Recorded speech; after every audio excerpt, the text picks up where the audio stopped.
Good evening, voters. Game of Thrones, the fight for power, or power politics as many are calling it, continues in the state of Karnataka. Roughly 6 months ago, we saw the same drama pan out in Karnataka, where after the elections, with the mandate not very clear, parties began to do their permutation and combination. Congress and JDS were having backdoor chats. BJP was trying to make overtures to bring in other allies on board. The MLAs were then packed up in one bus and shipped off to one of the resorts on the outskirts of Bengaluru. All the drama that possible that you can imagine took place in the month of May. And then there was a trust vote, and then the claims of BJP fell flat and a new government came into power. All of that time, the citizens had to suffer because even though they had voted, they did not have a government that was functional for almost a month.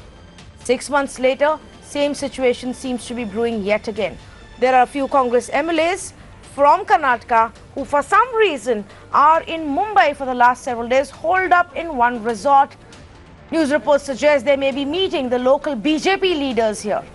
There are 3 other Congress MLAs whose locations are not really very clear. Are they on vacation? Are they in hiding? Have they already switched sides? We don't know. BJP MLAs are all together holed up in Gurgaon, not even close to anywhere in Karnataka. They're all in Gurgaon in one hotel. Initially, we were being given excuses that they all have gone for the BJP annual convention, but that ended several days ago. The MLAs haven't got back to work. All of this is happening because clearly somebody is making attempts to poach MLAs from one to the other to destabilize the government, to bring the Congress JDS government down in Karnataka. Now, we don't really frankly care about these politics, but we do care about governance. We do care about stability of a government. We do care about work getting done because the people have already chosen and given their mandate. And I am concerned specifically tonight because if this is the trend, this might just continue on and off up till the general elections. There is no denial that attempts are being made to destabilize the government. Greedy MLAs on both sides may just switch sides, leading to more uncertainty. Why should they be able to do that? What's the point of it? Aren't they accountable for governance is the question that we are asking tonight. But before we go across to our panel, I've got Mr. Dinesh Gundurao of the Congress Party joining us this evening. So I'm going to be straight up and frank about this, Mr. Rao. Is your government in Karnataka under threat? See, media speculation for the last 8 months since the government was formed, this government has been under threat because the BJP has been somehow trying to destabilize this government. They've been using all kinds of ways and means to see that this government falls. But let me tell you one thing, this government is rock solid, we are strong, we are united, and there is no danger to the government. Well, Mr. Rao, in the past 48 hours, these kind of statements that have emerged from Mr. Shivakumar of your party and, of course, the Chief Minister who belongs to JDS don't seem to be in sync. Are you two parties, are you two allies even on the same page regarding this issue? Yeah, we are fine. The JDS leader, the Chief Minister Kumaraswamy, and our General Secretary Venugopal both had a long discussion today. He is in total communication with us, and there is no dispute at all on this issue. And we are working together. We have campaigned together. We have fought by-elections together, and we're going to be facing the Lok Sabha elections together. And that is what is worrying the BJP today, because why they're trying to destabilize this government somehow is that the perception today is that, and the survey and the feedback that we're getting is Congress JDS together in the Lok Sabha, we can win 20 to 25 seats. And that's what the BJP is now really perturbed about, because in the south of, in southern India, they have no other state other than Karnataka. And if they get wiped out over here, then they're going to be a blank in the entire south. So after the results of the 5 states, today BJP has become so desperate that they just are going all out, using all unconstitutional means, using the most corrupt ways to form a government. And this is the true face of the BJP. This is what the BJP stands for. Well, I'll get a response from BJP in just a bit, but if there is no threat, Mr. Gundurao, can you give us the location of the 6 Congress MLAs? 6 of them holed up in a resort in Mumbai. Are the other 3 missing? No, nobody is missing. Unfortunately, today is a festival. Or fortunately, today is a festival. It's a big festival, Shankranti. Many people have planned holidays. Some of our MLAs are traveling. One MLA is in the Andaman Nicobar Islands, and you call them missing. Someone's gone with his family, you call them missing. Someone's in a temple, you call them missing. But the main point here is 104 of the BJP MLAs are holed up in Haryana. For what reason? Why is the opposition MLAs holed up in Haryana? None of our MLAs are in any resort. All of them are freely traveling. Everyone, no, we have not called any party meeting. Why is the BJP doing this? Before the Lok Sabha elections, they want to somehow see that this government falls. And the point that the media should discuss, the point that you should discuss is this the BJP that we want? BJP which destabilizes governments, BJP which tries to take away or demolish opposition ruled states, they target opposition leaders, use all institutions to induce and defect MLAs from the other parties, threaten MLAs, blackmail MLAs, using income tax, ED, CBI, you name it. So this is the thing that we need to discuss today is what does the BJP stand for under Mr. Amit Shah and the Prime Minister Modi? They have no, the naked lust for power is so high that they're willing to do anything to grab power, and that is what is on full display on the national media today, and that's what we should discuss. Is this what the BJP's principles are? Is this the way the politics they want to do? Well, the lust for power obviously exists on both sides, which is why we are seeing that even the Congress MLAs are in different cities. Mr. Gundu Rao, instead of pausing governance like this every now and then, we saw one round of this 6 months ago. Isn't it just better to maybe have fresh elections and get a clearer mandate by, say, summer of 2019? No. Why should we look for fresh elections when we are totally stable? And some of these MLAs have been, for whatever reason, have been misled into going into Mumbai. All of them are in touch with us. All of them are talking to us. And you'll see within the next 2 to 3 days that this is going to be a slap on the face for the BJP. They're going to be humiliated in this exercise. And the Karnataka people are watching. This is not what a responsible opposition party should do. Instead of trying to assist or be an effective opposition, instead of using the central government to help Karnataka, all that the BJP is trying to do is to play power politics, nothing else. And Karnataka people are watching, and in the next election, Lok Sabha, after this exercise, this is the last game for the BJP. And once this is over and done with, I think this is time up for BJP in Karnataka. Well, thank you for joining us and speaking to the viewers of The Last Word, Mr. Gundu Rao. Thank you, appreciate it. Let's go across to our panel and put some of those points across to the BJP spokesperson. But let me introduce the rest of the panel first. Aishwarya Mahadev, spokesperson for the Congress Party. Arivalagan, spokesperson for the JDS. Vasanthi Hariprakash, a social commentator. And Javed Ansari, senior journalist, also joining us this evening. But first up, let's go across to Anand Gurumurthy. You heard what Gundu Rao had to say, Anand. Your response to the allegation that this is the BJP that's getting desperate and is trying to destabilize the government in Karnataka for some kind of foothold in the south. See, let's be very clear about certain points. Okay, BJP's national convention was going on. 104 of our MLAs were in Delhi, New Delhi. And here, some of the Congress, MLAs and some of the independents were against the government and started making a noise here. And this led to all this fiasco. And Shri Gundu Rao comes here and blames BJP for it. What has BJP to do? BJP has nothing to do with all this. They can't run a government. They are just telling lies to people. They are telling lies to their own MLAs. They are telling lies to their own MLAs, and when they are dissatisfied, they are shouting. Even their supporters on the streets are shouting because they were promised something before election, and now these people are not, delivering anything. People who are these, very unhappy Mr. with this unholy alliance, and it is a complete Who are these MLAs of Congress who started to make noise? Yes, are these the one that you have called to Mumbai to try and get them on your side?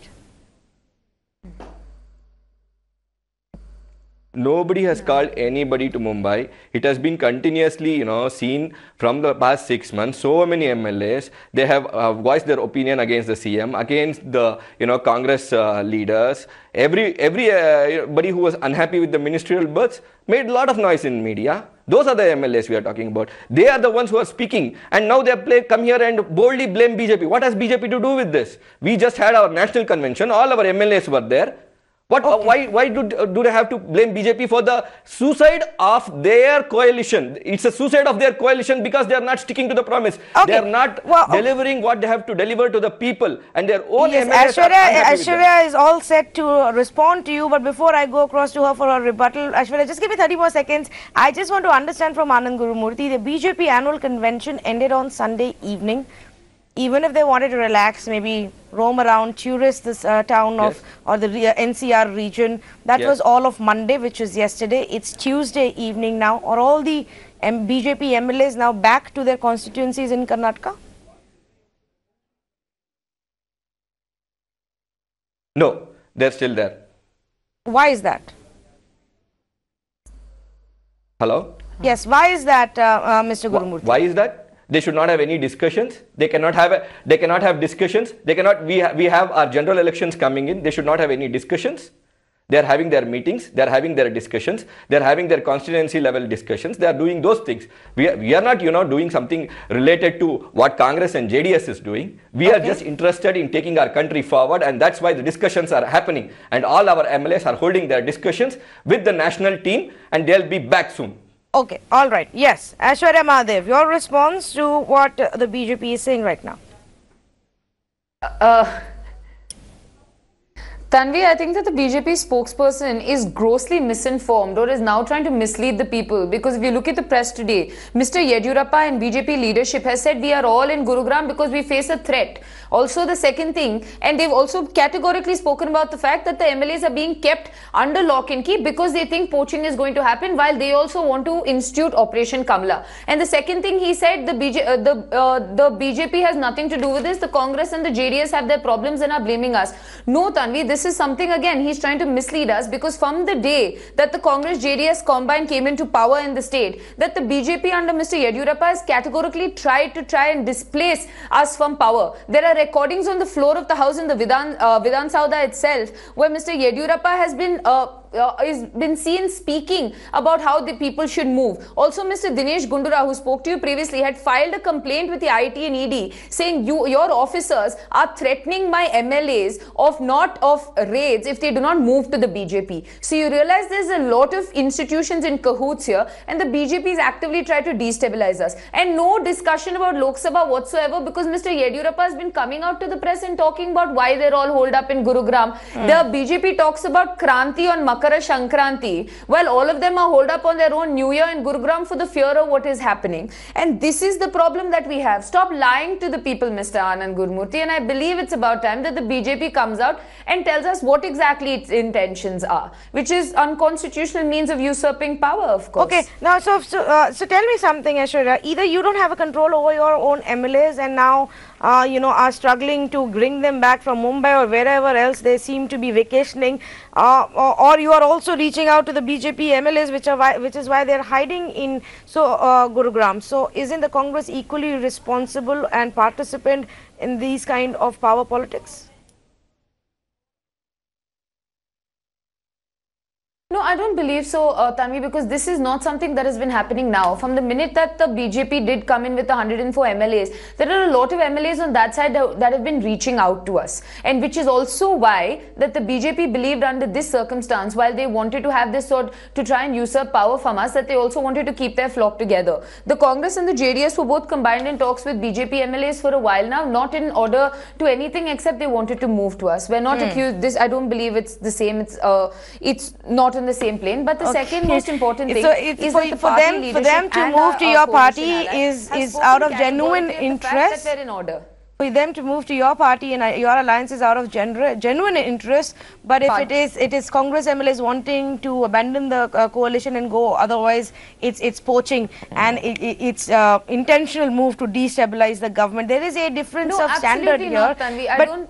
Okay, I'll come back to you. I have 3 more panelists who haven't spoken yet, and we must get those voices in. And I'm going to start with Mr. Arivalagan. Mr. Arivalagan, you know, Chief Minister Kumaraswamy has often spoken about the compulsions of a coalition and how his hands are tied down.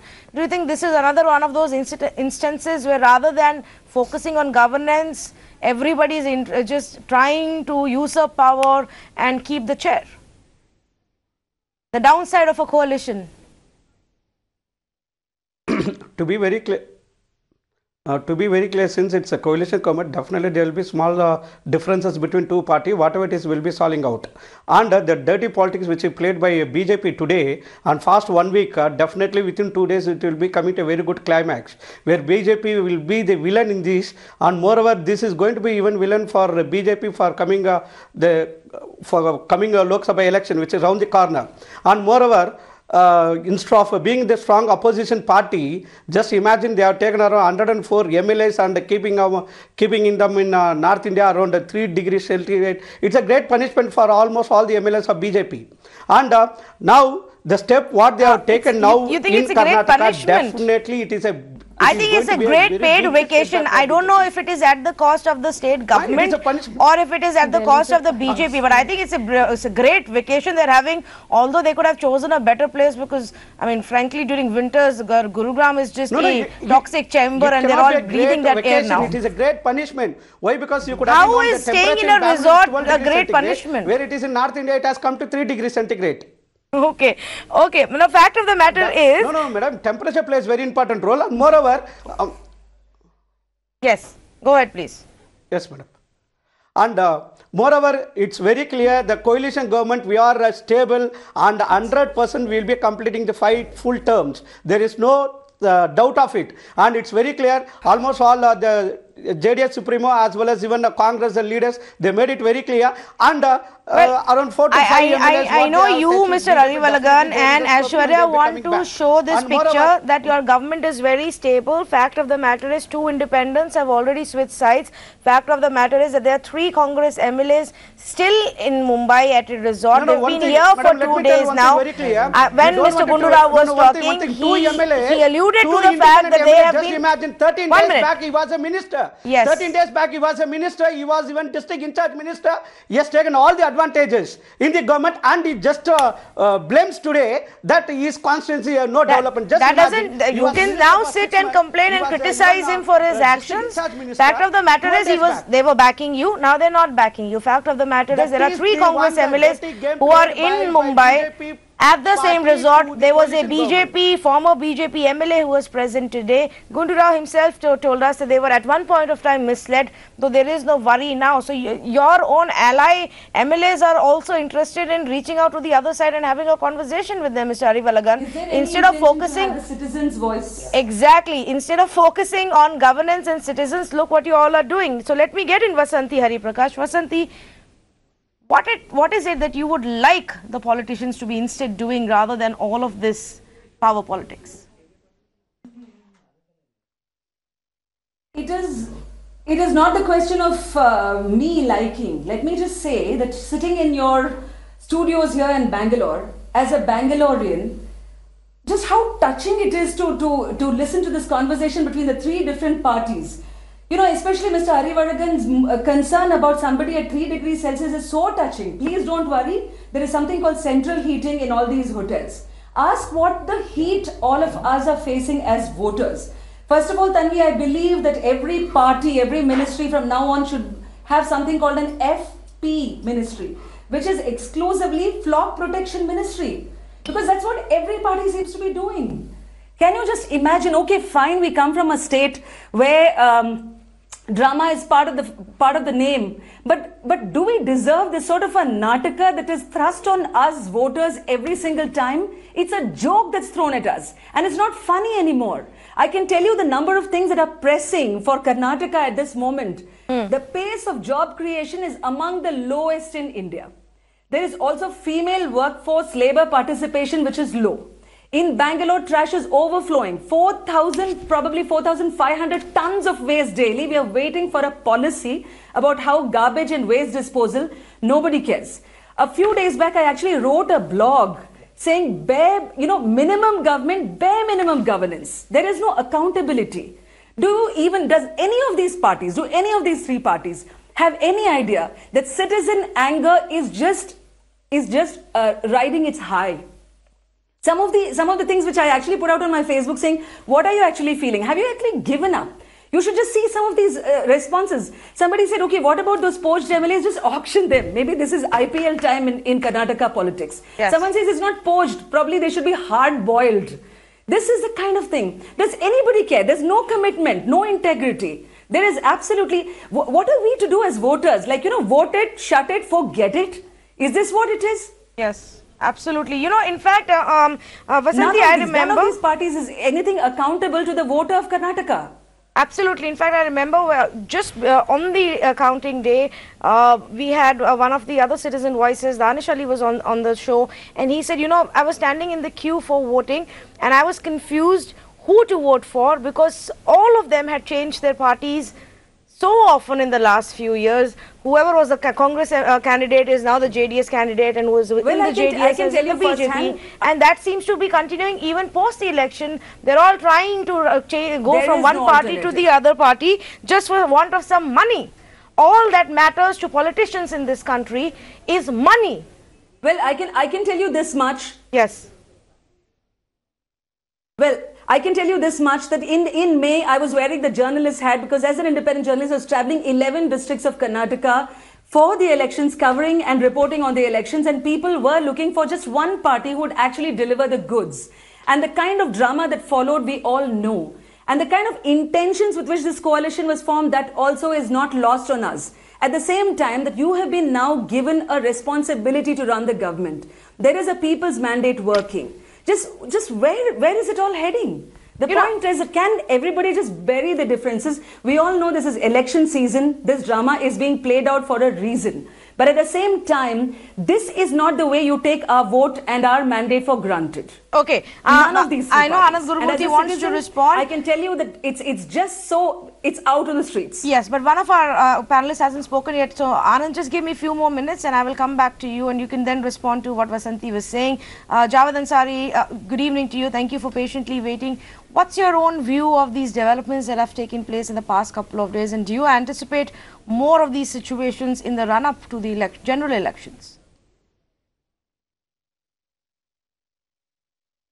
Look, Tanvi, it's a no-brainer. Obviously, this has been done with the Lok Sabha elections in mind.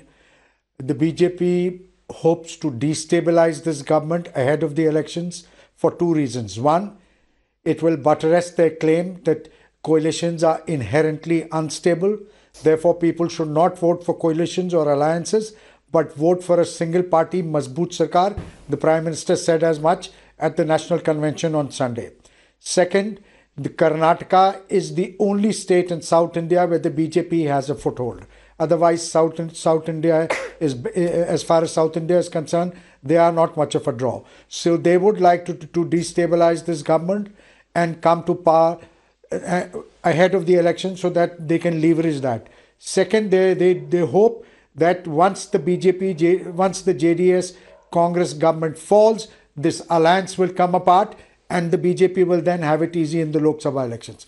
Because if this alliance holds, then all indications are that the BJP will have a mountain to climb in Karnataka. And this is something they want to avoid because already, in the Hindi heartland where they held 203 out of 223 seats, the BJP will find it extremely, extremely difficult to get even half the number of seats now that they've gone and lost 3 Hindi heartland states, and Mayawati and Akhilesh have tied up in Uttar Pradesh where they won 73 of the 80 seats. So they have multiple reasons to try and destabilize this government, and that's why they're doing so. And Tanvi, I would like to know from the BJP spokesperson who is footing the bill for these MLAs who are staying in that luxurious resort, because today's papers say that the charges for the room are 30,000 per room per day. 30,000 multiplied by 100 or 104 is an astronomical sum. Where is that money coming from? Who's footing that bill? Mr. Anand Gurumurthy, do you want to respond to that? Because even I was curious, who's paying for this strategizing session that you're all having ahead of elections? No, I don't have any answer for that question, but I would like to answer the citizen who, vented out her, irritation towards what is happening in Karnataka politics. I would just like to say that this is what happens when all this Maha Ghotala Bandhan, these guys come into power. They just promise each other a lot of things. They just run the show like a puppet show and spoil everything for the, state and the nation. And the people are the real sufferers. So let's just focus this with the 4.5 years of Narendra Modi rule and the kind of governance he gave. And in the Lok Sabha election, everybody should vote for the candidates of BJP and bring back Namo again, and that's going to solve a lot of problems. These people, they must understand, that when they're coming into coalition, they're just spoiling things for the people. So it's very important that people understand this and underline this circus every time it is happening. And please vote for, BJP and bring back Namo again. Okay, but one more time I will ask you that question, and I know you dismissed it by saying you may not know necessarily, but don't you think it is important for people of Karnataka to know, citizens of Karnataka, whether they are funding this strategizing meeting of the BJP MLAs in Gurugram in some resort, or whether it is coming from your party funds?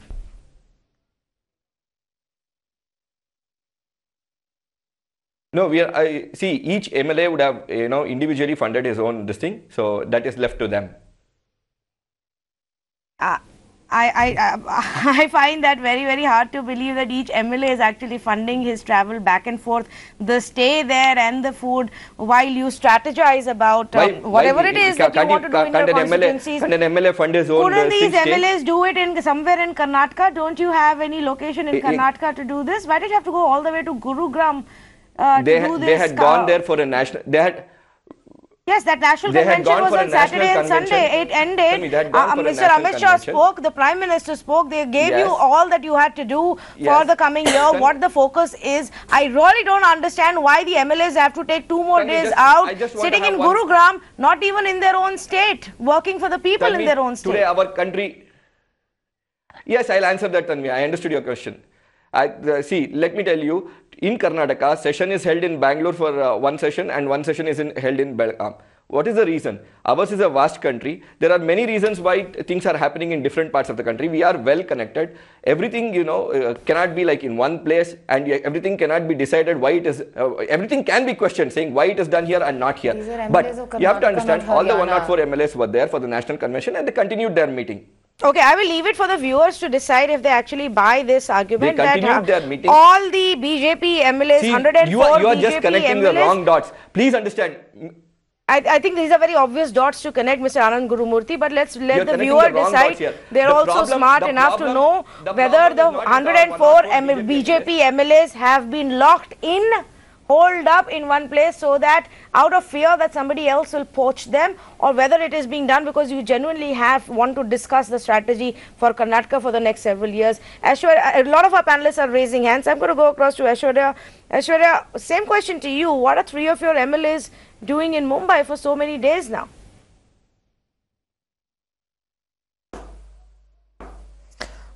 Before I get to that, Tanvi, I just want to make one simple response. If that the BJP spokesperson has spent as much time reading up about facts as much as he did acquiring that wonderful sweatshirt, I think we'd have a more fruitful debate, right? Because if you look at it, the NDA is not NDA is a coalition in itself. It is not just the BJP. And also, if you look at it, the first time the BJP did have a single largest party and did run the government, you had 3 chief ministers, you had a CM going to jail. So it is not mutually inclusive that a single largest party and forming the government is necessarily going to be the most stable. And second of all, when you look at the 3 MLAs that are missing, we have conceded that there are 3 people who are not, who are in Mumbai, and the BJP is trying to contact them, but we are also in contact with them. They have told us exactly why they're in Mumbai. We have rushed our Home Minister and other ministers there to try and talk to them. But Tanvi, the biggest that's the reality of Aishwarya for the next 4 years. Is this what you will keep doing? Pacifying each and every single MLA of yours every time somebody gets upset, goes somewhere, and you have your big guys running after them, trying to convince them. One side offers money, the other side gives them some more money. Let's be honest and realistic. opportunistic. That's exactly what goes on. They make demands from one end, they bargain, they negotiate, and then they get their way through. At the end of the day, work doesn't get done for all those many days. That's the unfortunate reality. I don't necessarily believe so, because I believe that after this attempt is thwarted, and as my party president has already spoken, that the BJP, I think, is finally going to be put in its place of not trying this. Because as much as we're trying to make our coalition work, that from the beginning you have had the BJP through inducement, coercion and threats try to destabilize. And also very categorically, Tanvi, the Congress party is not going to be held ransom at any point. We're going to offer you dialogue, but you also realize at any point you try to believe you're above the party and the diktats of the party, that anti-defection law and disqualification also still exists for us. That we are going to be tough on people that think they can threaten our government, because our government is working towards the people, very simply put. Also, the one simple clarification I believe is that, you know, this entire government has not come to a standstill. For the fact that the bureaucracy, the administration and the governments are still working. I understand it is taken away from our focus on what is the issue, but I think it will be solved as soon as possible, because I believe very do you soon agree that the BJP from all of those promises that were made by the Congress party and by the JDS, we already know we have, one of the aspects that has been much reported and debated is how slowly the entire farm loan waiver process is going. Do you agree when JDS or Congress say that the work continues, that the governance continues? Process, Tanvi. It was supposed to be more than a 6-month process. Oh, so it's just the announcement that is supposed to be done within the 10 days or 3 months. He was always... And the rest of the loan waiver takes more than 6 months, what, 4 years? No. Okay, Tanvi. Yes. Let me clarify.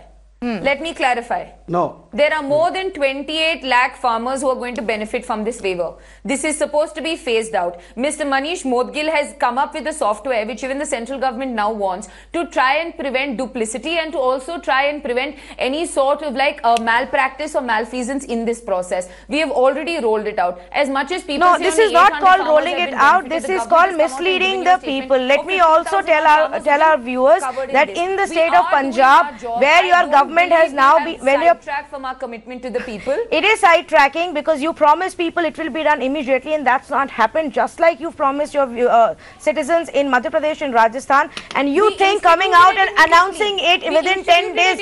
No ma'am, announcing it in 10 days means nothing. Instituting it means you can institute it in 6 hours. That means nothing. In the state of Punjab, you have been in power for 2 years. You've not even finished second 2/3 of the loan waiver. You have not even finished 2/3 of the loan waiver in Punjab. Who are you fooling? 2 years on. So if you are going to take 5 years for this loan waiver, by then 500 more farmers would have killed themselves. Mr. Arivalagan, is this the pace you are going to move at to disperse the loans? Is this the pace you are going to move at for any of the development plans? I am going to... Our suicide rates are the lowest, and we try to work for the farmers, not for the corporate cronies. Suicide rate is the lowest, is a joke. Here is what the JDS had promised. Mr. Arivalagan, you promised a loan waiver, you promised an additional procurement price, you promised health and family welfare, including primary health care, drug availability. Let me just point out and remind our viewers as well as you of what all you promised before elections. You were going to invest 1.5 crore on irrigation and development, 1.5 lakh crore on irrigation and development projects, 24 hours power supply in all villages by 2021, rural housing 75,000 crore in 5-year plan, of which I understand you have just about invited applications to begin the planning of these projects. So tell me, Mr. Arivalagan, of the things that you had promised, what work has begun and where have you reached? Madam, our CM made it very clear. The farm waiver loan, about 8 lakh people will be completed within this month of 31st. And moreover, the leftover 40,000 crore of rupees to be loaned off, farmers will be loaned, definitely it will be done in the budget which is going to come in month of February. If that is the case, I don't know why Still, and it is very clear technology has been worked out, and we have even listed all the beneficiaries of the farmers. The farmers VO loan is already going on, and many farmers have got benefited. If that is the case, and moreover, even you could have been known, we have given importance for girl education, and even we have given importance for the girl students from LKG to even PG, even PhD also. We are giving free of education. That is a great revolution which is made in India when compared to other states. And moreover, as I said, now our Karnataka state, we have 184 taluks have been under draft condition. And even our district administration has been made very clear to go under the draft situation. So we are working towards it. Okay, Vasanti Hariprakash, please. We are doing what maximum can be done. The benefit is Vasanti going on. Hariprakash has now patiently heard all the political Almost representatives. Well, beneficiary of Karnataka we have done. Yes, all right, Mr. Arivalagan. Yes, Vasanti. Yeah, well, Tanvi, I think it's less than 2 months since 11 lives were lost in a temple in Karnataka due to the distribution of, prasadam which had poison laced in it. What are the steps that have been taken after that? Or what I have already told you about really the job, creation pace and so many other issues. It's almost business as usual. The government, of course, is really high on rhetoric and tears. At the moment, whenever you have something to say, okay, the government's doors are open. I can tell you one thing, that Bangalore and Karnataka are probably one of those few places in India which has got the largest number of civic activists per square kilometer. You talk about any issue, there's very, very vibrant civic activism going on. Traffic, I can tell you probably the one reason why BJP did not choose to have all its 104 MLAs in Bangalore is because it would have been killed in the traffic jam caused by all this sort of movement. This is the kind of inactivity, inertia that every party, every government that has come to the state has actually displayed. Now, my point is that there is a suburban rail network for which there's been a high demand. There is an elevated corridor which has really clogged traffic in one part of the city, which many citizens do not want. But is a citizen's voice heard? You need the citizen as a voter when your elections are coming near. But after that, chuck any thought of citizen welfare. This is the kind of concern that every party has. Each party, as you can see, all the three representatives are busy defending their own leadership for essentially what is flock protection, FP, as I said before. Which means that the agenda of Bangalore, the agenda of Karnataka, the agenda of the 6 crore people here, the farm crisis or whatever. I mean, people want jobs. We don't want you to just go and have some 30,000 rupees per day resort. Yes. What are you doing for us? So, the whole, there is no pro-people centric conversation that I hear in any of the three parties. I'm sorry. Does any of the three party representatives? It's unacceptable. Aishwarya, do you want to, Mr. Arivalagan, do you want to respond? Mr. Arivalagan, do you want to respond? Definitely, madam, regarding employment, with the 6-7 months, whatever the period we are ruling in, we are given very good employment project for almost all the northern part of Karnataka, even southern part of Karnataka, with almost all mobile industry, food processing industry, everything has been taken place. And even it has come in paper, even it has come in media also. Data, even we are tied up with Japan company, even other companies, Korea companies, Korea company, everything. Even it is taken place in Tumkur, Kolar and some other regional part of North Karnataka also. If that is the case, we have started. And apart from that, you could have been known, every district around 200 to 250 disabled people has been appointed as the employee. If you take around, it is around nearly 2,000 members has been employed. And even it is known a real fact. And moreover, Kumarana, when he was doing Janta Darshan, he has appointed nearly around 78 people has given the job. And employment base, our coalition government is working out whatever the benefit can be done for the almost all the citizens of Karnataka. See, I just want to respond here for a moment. Yes. What about issues in the city like steel flyover and the corridor and other city issues, suburban rail network? What has the government done on that?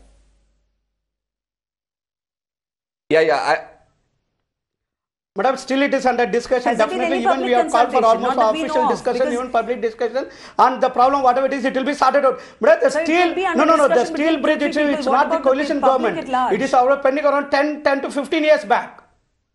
Yes, well, now the steel flyover plans obviously will have to take first their necessary clearances before the Netas go ahead with it. And I'm very sure that the citizens of Bengaluru are going to ensure that they have a say in that. Anand Gurumurthy, you wanted to comment? Go ahead, please. And then I have a question for Javed Ansari. Yeah, see, when Ayushman Bharat was introduced very late in Karnataka because of some political issues between JDS and Congress, and they introduced it very late. And on all the BMTC and KSRTC buses, an advertisement of Ayushman Bharat with CM Kumar Swamy and Dr. Parmeshwar, the deputy CM, was given. An advertisement was given, and throughout Karnataka, everywhere it was going. No, see, this is a very wrong picture. Okay, we have to give an advertisement to educate people more about the schemes so that it helps the people. But here, something where the card comes home, they are giving advertisement and wasting public money. Like this, they are just sitting and advertising the stuff which they have not done. And in the Karnataka Assembly, when the question was asked, the reply in the Assembly was 800 farmers loan waiver has happened. Harassing petrol bunks to have his face plastered there? Wait a minute. Let me just add this. Madam, you can ask that question. I'm not talking about the publicity. See, publicity when it is done, 1 minute, publicity when it is done, it should reach the people and it should tell the people what is exactly they're going to get benefits so that they go and enroll it. I'm not telling why they did the publicity. So, with the central government, we fund it as well. Wait, Federalism exists. It was clearly done as Ayushman Bharat. Okay, well, all of these conversations happen only on debates, but if you see what's happening out there in real time, in real life, is MLAs hiding in various resorts, trying to have conversations with the other side to get a good deal, get some more money, and perhaps to switch sides, or in simpler words, just to resign. Yes. Wait a second, like this.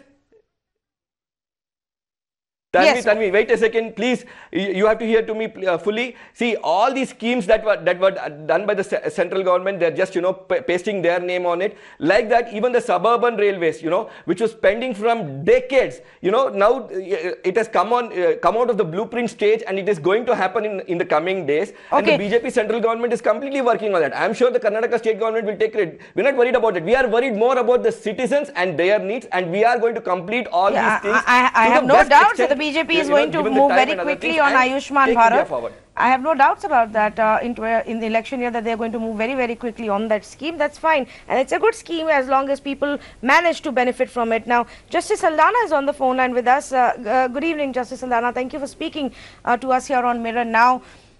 6 months ago, we had a similar situation. The government formation was delayed in Karnataka because horse trading, attempts to poach from the other side, MLAs being hidden, holed up in resorts was, going on. We've come to the same situation again.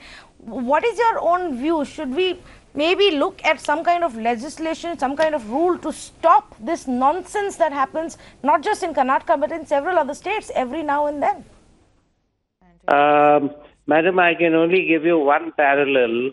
If you remember, right from the days of the Vora Commission report, the Supreme Court kept on telling the government to make the necessary legislative amendments, etc., to stop corruption in politics. You see, particularly tainted people standing for elections, and it never happened for a variety of reasons.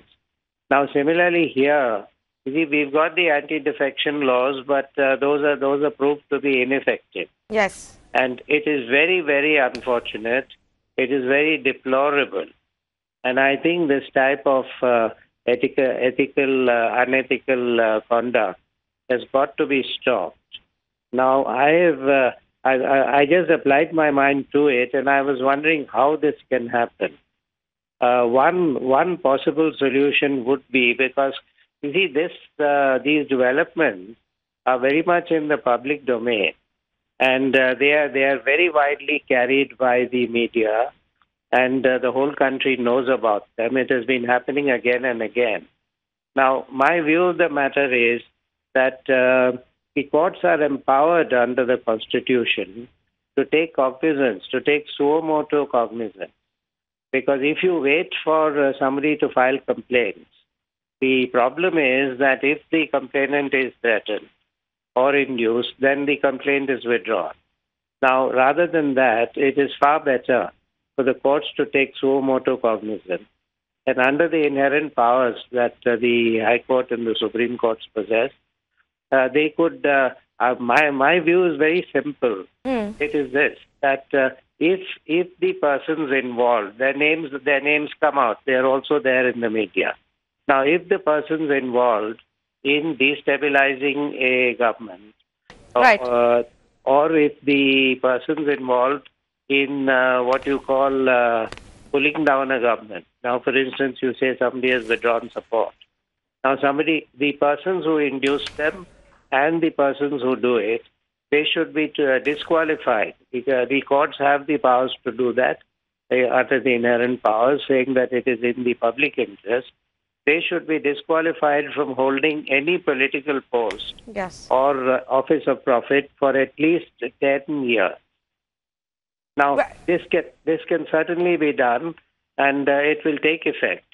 And my view is that if it happens even in the case of one person, or two or three, all of this nonsense will stop. Absolutely. Justice Saldana, that's an interesting idea. Hopefully, maybe the court someday will take up this case suo moto and look into it. Thank you so much for speaking. I know it's a bit late, but I appreciate you speaking to us. Very quickly, going across to Javed Ansari on the point that Justice Saldana made. Javed Ansari, it's true, anti-defection laws barely stop anything, when it comes to this kind of power politics, and resort politics has literally become an officially accepted term now in our country.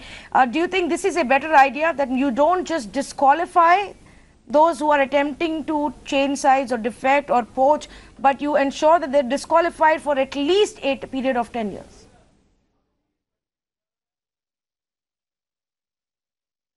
Well, certainly this is something that needs to be looked at, but you need to think this through. It cannot be a knee-jerk reaction. Maybe we could begin with disqualifying them. The moment you switch sides, the moment you switch loyalties, you need to then resign, get yourself re-elected if you want to.